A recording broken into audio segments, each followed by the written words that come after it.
let's start on Project 2025 because that's the first thing I have on the list. And what I found is the following. I found a great site, and I want everybody to go there if you're able to. The site is called democracyforward.org. Democracyforward.org, I think it's, and it says, the Project 2025 is among the most profound threats to the American people. And here's how they start. I love the way they started because I'm going to try to read all 900 something pages in the next few weeks. But here is what they say. We read Project 2025's entire 900 plus page mandate for leadership so that you don't have to. What we discovered was a systemic, ruthless plan to undermine the quality of life of millions of Americans, remove critical protections and dismantle programs for communities across the nation, and prioritize special interests and ideological extremism over people. From attacking overtime pay, student loans, and reproductive rights to allowing more discrimination, pollution, and price gouging, those behind Project 2025 are preparing to go to incredible lengths to create a country only for some, not for all of us. If these plans are enacted, which Project 2025's authors claim can happen without congressional approval, 4.3 million people could lose overtime protection, 40 million people could have their food assistance reduced, 220,000 American jobs could be lost, and I think it's actually more than that when you count some of the tariff stuff. The stakes are higher than ever for democracy and for people. The threats aren't hypothetical. These are their real plans. The Heritage Foundation and the 100,000 plus organizations that make up the Project 2025 Advisory Board have mapped out exactly how they will achieve their extreme ends. They aim to try and carry out many of the most troubling proposals through an anti-democratic president and political loyalists installed in the executive branch without waiting for congressional action. Usually Congress has to approve certain people, but they can actually do appointments, and while Congress is working. And while many of these plans are unlawful, winning in court is not guaranteed, given that the same far-right movement that is behind Project 2025 has shaped our current court system. That is why we are so concerned about the Supreme Court declaring Donald Trump all but king, when they said that he could really do no wrong, right? If he's doing it under the cloak of official duty, he can do no wrong because, again, Trump can do whatever he wants to do going forward. Even if we keep the Senate, even if we keep the House, and let's say they vote to impeach, there will never be enough senators to convict because this country is not a democracy. And the way that they are apportioned, the Senates, there will never be 67 senators to convict the president. But it goes deeper than that. The president can hold the Congress hostage because the Congress knows that while the president has no problem making sure that Social Security checks doesn't go out or anything like that, he can stop Social Security checks. He can stop a lot of these other things from going out to blackmail Congress into doing whatever arcane thing he wants done. To combat threats posed by Project 2025, we have to first understand them. Good point. What follows are some of the most dangerous proposals that make up Project 2025, specifically those that they plan to implement through federal agencies and a far-right executive branch. The majority of Americans share the same values and priorities, but Project 2025 wants to push an extreme, out-of-touch agenda on all of by reading this guide and sharing it, we can begin to address these threats. And again, the guide is at democracyforward.org. I repeat, democracyforward.org. So what is Project 2025? Project 2025 Presidential Transition Project is a well-funded 8-figure effort from the Heritage Foundation and more than 100 organizations to enable a future anti-democratic presidential administration to take swift, far-right action that could cut wages for working people, dismantle social safety net programs, reverse decades of progress for civil rights, redefine the way our society operates, and undermine our economy. A central pillar of Project 2025 is the Mandate for Leadership, a 900-page policy playbook authored by former Trump administration officials and other extremists that provides a radical vision for our nation and a roadmap to implement. These guys intend to win. And that's why the second subject we're going to talk about is going to touch on Joe Biden.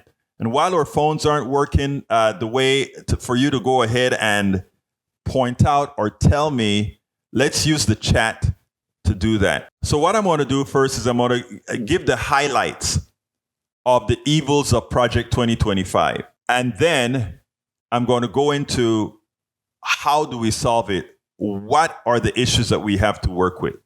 So here are the proposal. Immediately, cut overtime protection for 4.3 million workers just through executive action, guys. Stop efforts to lower prescription drug prices. Again, big pharma. Why do you think the billionaires are investing in Donald Trump? Why do you think so? Stop efforts to lower prescription drugs. And for all of you in the chat right now that think you're voting for Donald Trump, you're a right winger, you're a MAGA guy. You are voting not only for the demise of others, you're voting for your own demise. When you vote for Donald Trump and when the Project 2025 come into existence, your grandmother, your grandfather, your friends, your families, they are as well are going to be hurt. They're the ones that are going to pay more for insulin.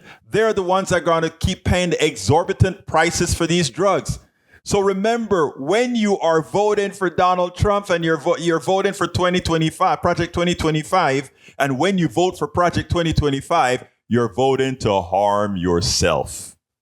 So you're not only sticking it to liberals and all of us, you're also sticking it to yourself. All right, what else does it want to do? Limit access to food assistance, which average of more than 40 million people in 21.6 million households who rely on those monthly food assistance. So let's talk a little bit about that.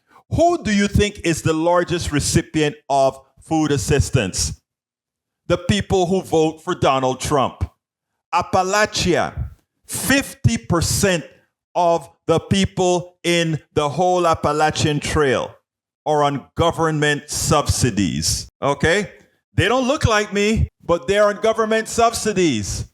50%. So when they go out there happy-go-lucky and they go vote for Donald Trump, you know who's going to have to try to save them? The Democrats in Congress are going to be fighting like hell not to get the food stamp programs cut because they know it affects us all, not just liberals, not just you progressives, but it will also affect all those folks in Appalachia, but they don't know it.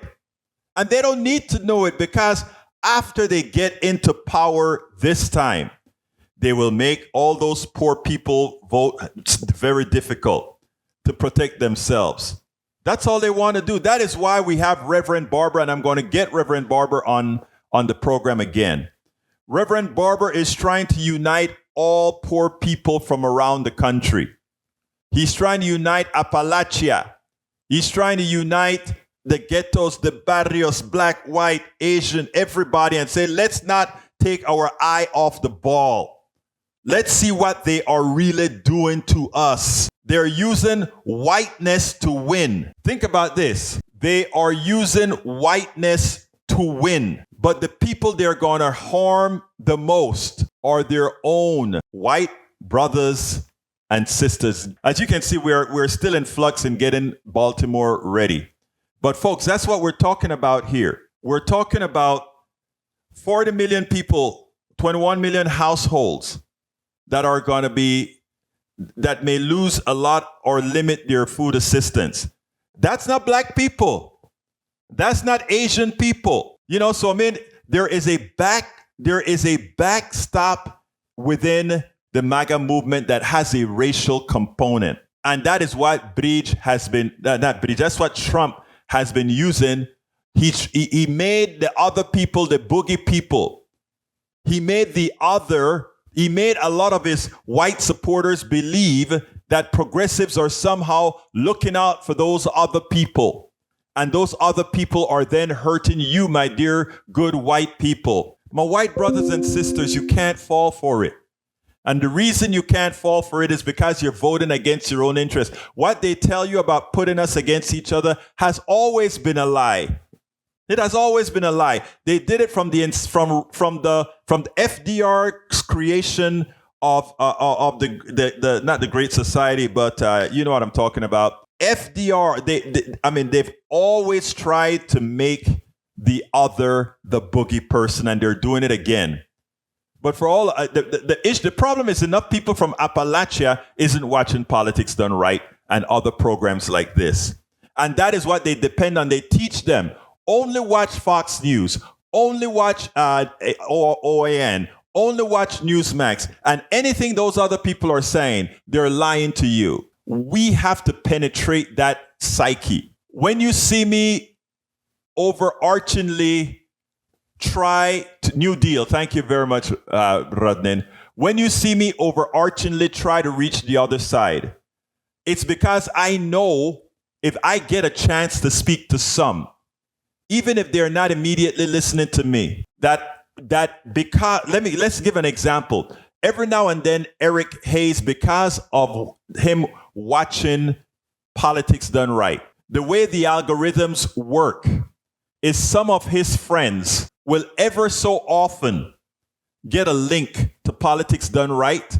Ever so often, all our right-wingers that are on Facebook or YouTube or whatever, just because they are watching Politics Done Right, every so often, some of their own people will get some of what we're given in their feeds. Okay, so it's so very important that we keep that door open. It is so very important that we just don't sit back and say, those people are so stupid.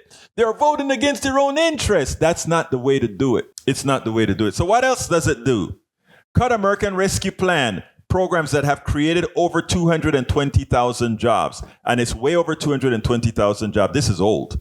Restrict access to medication, abortion. Push more than 33 million people enrolled in Medicare towards Medicare Advantage and other worse private options. Remember all the things that we talk about Medicare Advantage and how evil it is and what it does. That's what they're doing. Deny students in 25 states and Washington, D.C.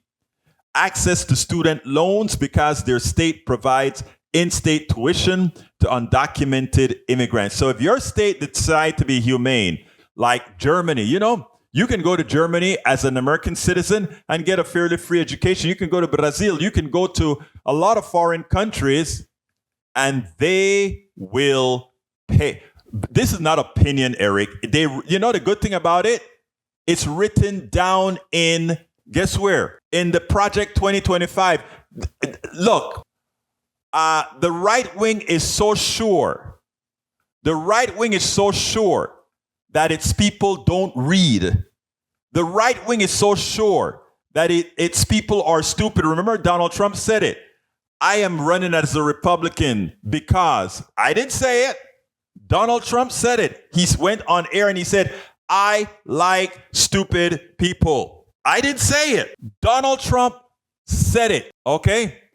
So let's be very clear here. Now, as it turns out, they are so sure that people don't read, that they are laid out a map. They have laid out a map, knowing that their folks won't read it, but that all those evil leaders around the country will. And as they read it, they'll join the Project 2025 domain, and it'll get funding. And again, this isn't opinion It is written. You can go read it for yourself. It's not opinion. Go read it. Roll back civil rights protection across multiple fronts, including cutting diversity, equity, and inclusion related programs and LGBTQ rights in healthcare, education, and workplaces. So yes, there is a lot. And I don't say people should fear this. Americans shouldn't fear Project 2025. What Americans should do is ensure Project 2025 doesn't ever come to fruition.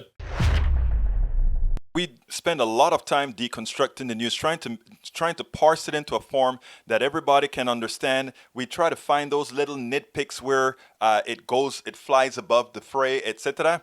If you really like these videos that we do, I want to ask a big favor. Please go ahead, number one, subscribe to our channel, and number two, please join if you can. Thank you so kindly for watching. Keep watching. Please remember to share. We must populate the entire internet with our progressive message, a message that we know is what most Americans say that they want. So help us, please join.